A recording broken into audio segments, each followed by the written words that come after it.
Let's put our hands together for External Affairs Minister Dr. S.Jaishankar. His unparalleled diplomatic acumen and strategic vision has been instrumental in shaping India's foreign policy in an era of unprecedented change and complexity. Please, let's give him a huge round of applause. And let me also now call upon stage TV9 Network's MD CEO Barun Das to kindly felicitate our guest and Union Minister.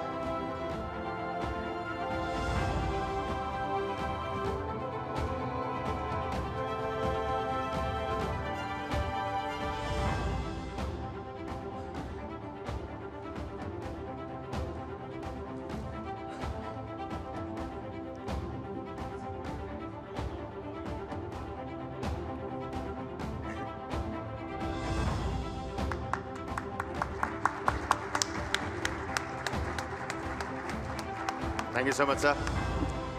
And it's now time to start this session. May I please call on stage TV9 Network's Nishant and Aditya Raj Kaul. Please come and moderate this very key session here for us this evening.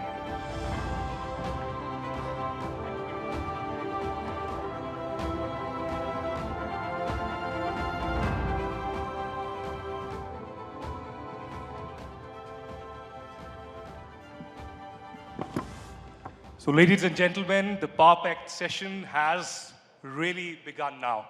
And we have amongst us somebody that you've been waiting to hear for the last 2 days, External Affairs Minister Dr. S.Jaishankar. Certainly needs no introduction. Over the last many, many decades, he's been a diplomat representing India all across the globe. He's been an envoy, an ambassador to several countries. And of course, in the last few years, representing India, the changing dynamic foreign policy of India, the paradigm shift that has been brought in the foreign policy has been led, in fact, by Dr. S. Jaishankar. A round of applause to welcome the dignitary for his efforts, for his courage of conviction, and the way he has led the entire effort. Thank you very much, sir. The session theme today is Rise of the Global South. And you've been very vociferously speaking about it, particularly in the last 2 years. We've seen Global South being used repeatedly over the last many decades, 1955 onwards perhaps. But what has changed really? And you know, in my hands is this book that you've just released, Why Bharat Matters. And perhaps you should get this copy very soon. This was a hot topic discussed recently at the Raisina Dialogue as well. Why Bharat Matters? Why is it important? And has India not only positioned itself, but just like Tony Abbott mentioned earlier this morning, that India is leading indeed the Global South? Well, first of all, thank you. It's a great pleasure to be here. And I think the sofa is a bit outsized for me, but it's okay. I'll try and fill the space. 2 questions. One, why the Global South? And secondly, why Bharat Matters? Why the Global South? What has been happening in the last few years is at one level, you know, the world's changing. The more dominant powers are less dominant today. And as part of that change, many countries who would broadly qualify to be in the Global South, India is one, Indonesia is one. You have, you know, other parts of ASEAN, some of the big countries in Africa, Latin, Brazil, Argentina, Mexico. So these countries today count for more, they assert themselves more, and they want a share in the conversation. So it's like a company, you know, there are more shareholders, but the management needs to recognize that there are more shareholders. So that's one. The second is actually the traumas of the last few years. You know, you had this devastating thing called COVID. You know, many of us have come through it. But as someone who travels very extensively, I've been to places which haven't come through it, you know, where the damage, to governance, the damage to the societal fabric. They've taken such a body blow that they're still kind of reeling from that. On top of that, the ups and downs of the global economy, they saw, okay, global inflation has gone up, debt has gone up, trade has been disrupted. Then you had the Ukraine conflict, okay? And the Ukraine conflict had very strong second-order effects: energy prices, food prices, fertilizer prices. Now you're seeing the Middle East, and again, the trade disruptions, the possibility. So what is happening is a lot of these countries feel, look, we are the people who are really suffering. But when there are big global meets, it's like they're we don't count. They are discussing a different world out there. So there's enormous sort of, I would say, actually use the word anger today in a lot of these countries. So when we were preparing for the G20, I heard personally, and so did the Prime Minister, from many countries who said, look, we expect you. You are India. You understand our pain. You've been there. Because, as former colonies, there's a certain bonding which comes from that. So we expect you to speak up for us. Now, we could have, just stood there and said, okay, we heard from people, but Prime Minister felt, let's actually gather everybody together and hear them out, and then kind of distill the essence of that, and then put it before the G20 and urge the G20 saying, look, we speak here, when we did our Global South Summit, we had 125 countries there. So when we spoke to the to the G20, we were not only speaking on behalf of India, the most populous country in the world, fifth largest economy, but we also had 125 countries who said, speak for us. Well, one statement, speaking of the Prime Minister, Narendra Modi, and the kind of leadership that he has shown over the last 10 years, and we are, of course, going into the elections now, is not an era of war. He said that at the SCO, he said that at the G20, and that was reflected in the consensus statement in New Delhi as well. I wouldn't ask you how difficult, these 2 years have been, amidst these wars between Russia and Ukraine, and now for the last 5 months between Israel and Hamas, and the position that India has taken, the independent position of self-interest, and the kind of statements that we have heard from Europe, and the kind of mirror that you have shown to the world. How important is this self-interest, not compromising, just like you said at the Munich Security Conference, that India is being smart about having multiple options? Well, look, of course, a lot of it is about self-interest, and I see nothing wrong with self-interest. All of you have self-interest you pursue every day. But at times, it's also bigger than self-interest. Say what I was speaking about Global South was bigger. We are not a country which is deeply indebted, but we do believe countries who are something should be done for them. In the case of these issues, look, eventually the stand we took looked very natural. But you do go through that process of, okay, something has happened, what do we say, who do we talk to, what are the pressures, the counter pressures, the arguments, and then somewhere something gels, in all of this.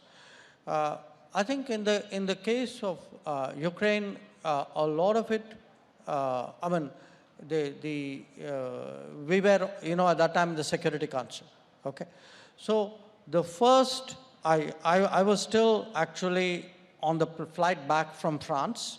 I'd been meeting Macron the previous evening. When on the plane, I saw the news that the Russians had moved in. And that Security Council meeting was actually literally happening when I was on the plane. So I could only send text messages and at least you could do that from a plane nowadays. That's a help. But from what initially became like, a political, I would say, a formulation, what is the messaging you are doing. Once you moved fairly quickly into the sanctioning stage, the, Europe deciding that it was going to take some counteraction, then it actually became a different set of issues arose. And those issues had implications for our national growth, for our development, for the average citizen of India, And at that stage, that's when you actually look at your interest, you look at what others are saying, you look at, frankly, how consistent it was. And part of our problem was that, the expectations of us here were countries who are now redirecting. They were reducing the Russia supplies. They were coming into the Middle East. They were essentially coming into markets which would have then got impacted because that's where we were buying from, who were graduating out of it, who were managing it for themselves, but were not giving you that same space. Their expectations of you was more than the demands of themselves. And that we felt was deeply unfair and, challenged in a way. Jaishankar जी, आपकी किताब Why Bharat Matters, उसको मैं कई जगह coat करूंगा अभी आपसे बातचीत में, लेकिन एक जगह आपने लिखा है, The world undoubtedly offers vastly more opportunities, but that is also embedded with new responsibilities. आप एक विजनरी भी हैं, मैं आपसे ये जानना चाहूंगा कि वो जिम्मेदारियां कौन सी हैं भारत के लिए, जिसके लिए हमें तैयार रहना चाहिए। देखिए, ऐसा है कि अगर आज हम कहते हैं, अब मैं 10 साल की बात कर रहा हूँ, इस दशक में क्या परिवर्तन आया है। 10 साल पहले जब पहली बार नरेंद्र मोदी प्रधानमंत्री बने थे, उस समय अगर आप हमारी इकोनॉमिक रैंकिंग देखें, हम 11 नंबर थे, जैसे मुझे याद है। अब आप 11 नंबर इकोनॉमी से 5 नंबर इकोनॉमी बने। उसके अलावा आपकी जो छवि जो है वो इस समय उसमें परिवर्तन आया है। आप बड़े मीटिंग में अगर कोई बड़ी आइडिया है तो आपके बहुत सारे आइडियाज़ होते हैं। तो क्या होता है कि दुनिया की एक अपेक्षा होती है। आज जो हमसे जो अपेक्षा है वो पहले की अपेक्षा नहीं थी। तो आपका प्रश्न है कि ठीक है, अपेक्षा तो है, तो आप माने कॉन्क्रीट तरीके से आप इसको कैसे दर्शाएंगे। मैं कहूँगा, मैं आपको 2-3 उदाहरण देता हूँ। पिछले 10 साल में बहुत सारी संकटें आए हैं। यमन में सिविल वॉर हुआ, नेपाल में भूकंप हुआ, श्रीलंका में लैंडस्लाइड्स हुए। अब अगर आप देखेंगे, एक ज़माना था कि कुछ भी दुर्घटना होती थी तो ज़्यादातर पश्चिमी देश जो हैं वो फर्स्ट रेस्पॉन्डर के रूप में वहाँ पहुँचते थे। अब दुनिया बदल गई है, वो लोग खुद कम कर रहे हैं। वो सोचते हैं कि भाई, आप जानते हैं कि वहाँ भी वो बदलावट आया है। सब लोग जो हैं एक किस्म से अपने बारे में ज़्यादा सोचने लगे। तो अब ये जिम्मेदारी आप ही बताइए मुझे, अगर हमारे इलाके में ऐसी कोई घटना होती है तो किसको आगे आना चाहिए। अब ये हमसे ये अपेक्षा। और तो ये एक मैं आपको उदाहरण दे रहा हूँ। दूसरा उदाहरण मैं आपको श्रीलंका का देता हूँ। पड़ोस का देश है, बहुत सारी चीज़ें हुई, कैसे हुआ, क्या हुआ, वो अलग बात है।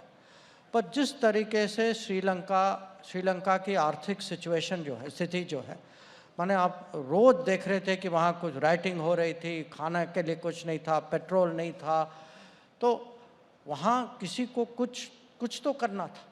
अब वो उनकी नेगोशिएशन IMF से चल रही थी। जो पश्चिमी देश, उन्होंने ज़्यादा कुछ किया नहीं। उनके और भी जो बड़े जिनसे उन्होंने कर्ज लिया था, वो लोग भी अपने हाथ पे बैठे रहे। अब किसी को तो आगे आना था, और हम सबसे बड़े पड़ोसी देश थे।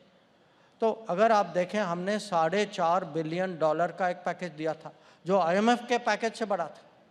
तो एक ये उदाहरण।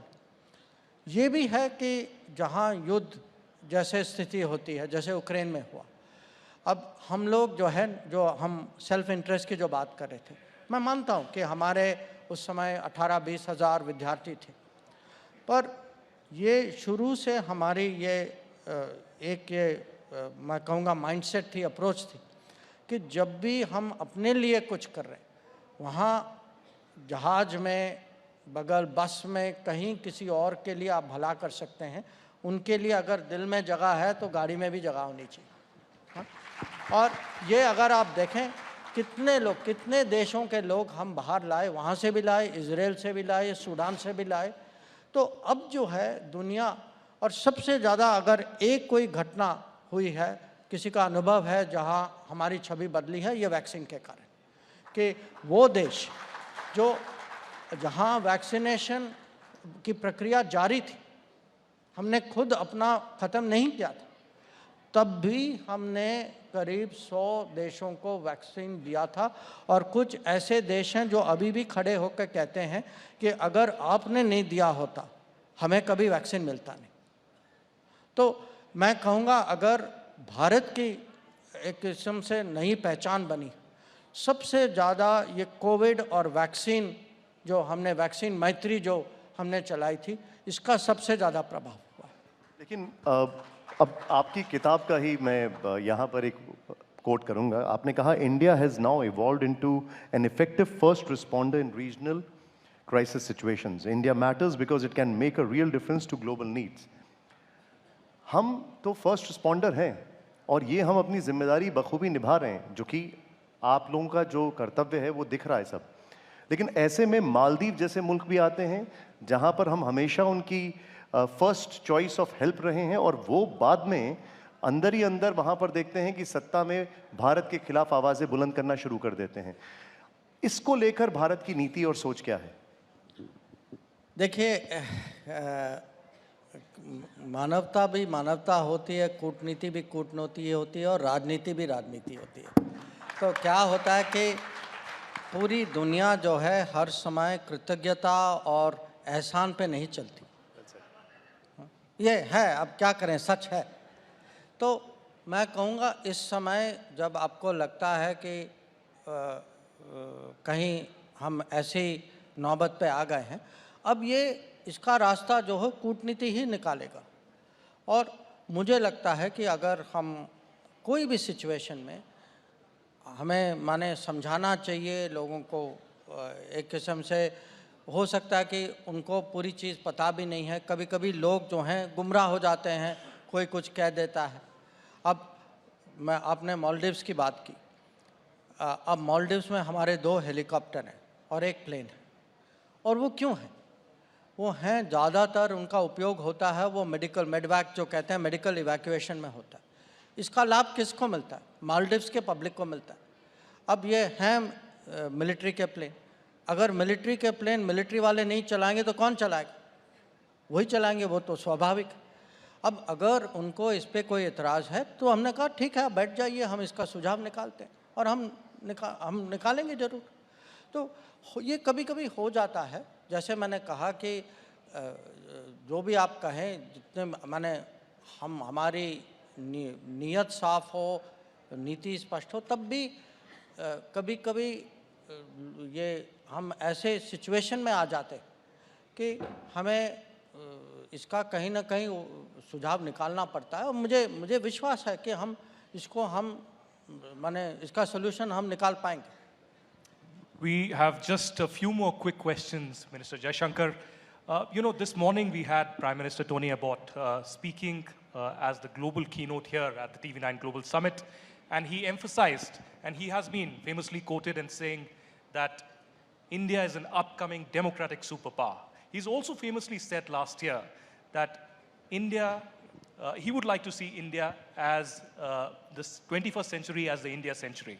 And it's better than having the Chinese century. So the question to you, sir, is how does one deal with China? How have you been dealing with China over the years? Because he said, if you have to tackle China, a bully, then you have to stand up to the bully. We've faced China in different capacities. We've also, given an olive branch. We've had the Chennai Connect, the Wuhan spirit. But is that the thing of the past? Post 2019, 2020, is there a new policy towards China, and what's the road ahead? You know, it's interesting. We've had ups and downs, but at one level, there is actually a consistency. And the consistency is this. If you were to, you know, list 3 or 4 really big things which have changed in the last 20, 25 years, I think most people would agree it would be the rise of China and the rise of India. Okay? You can say, okay, China started it much earlier because, you know, our own politics here delayed the era of reform. I mean, that's okay. I mean, what's done is done. Now, but there's no question, both countries are rising. And for world politics, this poses a very interesting problem. The problem is this. Both are changing the world order by their rise. So each one has an impact vis-a-vis the world. But they also happen to be neighbors. So their relationship is also changing while it's changing vis-a-vis the rest of the world. Okay? It makes it, therefore, very complicated to create an equilibrium. You know, how do, you know, so it's like this is dynamic, that is dynamic. How do they maintain stability while both are moving vis-a-vis the world order? And we tried initially to, because, you know, there were understandings in the 1990s to manage the line of actual control, the border areas, and to build the rest of the relationship. We tried to maintain that equilibrium naturally first through diplomacy. So what you saw at Wuhan and Mamallapuram, etc., was that equilibrium maintenance exercise. You know, as I wasn't at Wuhan, I was in Mamallapuram, and there was very frank talking, you know, between the leaders. But what happened in 2020 was China, for whatever reason, chose to move military forces in, you know, in disregard of agreements. Now, that called for a different response for the equilibrium. So the logical thing for us to do, which is what we did, was we moved up forces in a very big way. So from 2020, you have an equilibrium, one part of which is the military posture on the border, in the border areas. One part of it is today, obviously, a political relationship impacted by this border situation. One part of it is also the economic measures we have taken, because, you know, if there is a country today which is trying to put me under pressure, I should rightfully take economic precautions vis-a-vis this country. And in any case, you know, we believe, this government believes that the interests of our working class, the interests of our small enterprises, the interests of our industries must be protected against unfair competition. So there are also measures which tie in against that. So our effort today is, you know, we have to build the deep strengths. You know, we have to create our digital capabilities, our telecom, you know, our manufacturing, our pharma industry, our health self-sufficiency, our defense industry, our ability to deploy on the border, which you can only do if you build the infrastructure. So in the past, you know, frankly, till 2014, you know, our average expenditure on the China border was about 3,500 crores. Today, it is almost 15,000 crores. So there was a neglect of the border infrastructure. You can't defend your border if you don't build the infrastructure there. One of the problem areas, Dr. Jaishankar, in the past few years has been the Khalistani separatism and terrorism that has emanated probably from Canada, but also to an extent from UK, from US, and from Australia. You've been dealing with that. But in particular, post the G20, the India-Canada ties have suffered. Perhaps there is some backroom dialogue that is underway. We had stopped visas. Well, I see that smile there. I don't know how much you can say, but people want to know, and perhaps in the audience as well, there are quite a few who have suffered because they are not getting visas on time, and there are delays that are happening on the Canadian side. But when will this provocation really end, particularly from Canada? And do you think there is growing understanding at least from the Canadian politicians, or is this just political compulsion for them to just let this Khalistani separatism be, because it is becoming snakes in their backyard movement, just like Pakistan for Canada? Well, look, first of all, let me say this regarding visas, okay? We had to suspend the issue of visas in Canada because our diplomats were not safe going to work. Our diplomats were repeatedly threatened, they were intimidated in many ways, and we got very little comfort from the Canadian system at that time. It has improved since then. So we reached a stage where, as a minister, I could not risk, exposing my diplomats to the kind of violence which was very clearly prevalent in Canada at that time.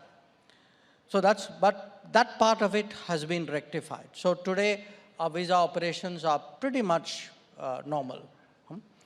Now, regarding the space which has been given to Khalistanis, to extremists of various kinds. Look, they keep telling us, we are a democracy, there's freedom of speech, and therefore people, say these things. Now, freedom of speech cannot extend to intimidating diplomats who are doing their duty, throwing smoke bombs into embassies and consulates, actually advocating violence and separatism against a friendly state. I mean, to me, this is not freedom of speech, this is misuse of freedom of speech. Now, we've had this to differing degrees in different countries. I mean, in the UK, we saw actually our High Commission being, attacked by mobs. And honestly, we didn't get the kind of protection which we expected to get. And to a point of someone actually physically climbing into our High Commission and bringing down the Indian flag. Now, I asked my colleagues, let's put ourselves in each other's shoes. How would you react if a mob came and did something to one of your diplomatic premises somewhere in the world? You wouldn't say, oh, there's freedom of speech and freedom of assembly and freedom of expression. You'd be jumping up and down. So the whole point, now again, things have improved in UK. So the point is, we find today that in many countries, we've had a much firmer response in Australia and in the US. Okay. We had an arson attack in US, but that is under investigation. And we expect that the US, if a receiving state does not investigate and take action against someone who attacks an embassy or a consulate, there is a message in it. Now, I don't think it's good for any of these countries to send that kind of message for their own reputation. So we expect the culprits in the attack in our consulate in San Francisco to be brought to book. We expect action against people who stormed into a High Commission in London. We expect people who threaten our diplomats, who put up posters.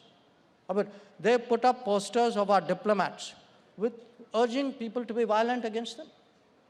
Now, just imagine if roles were reversed.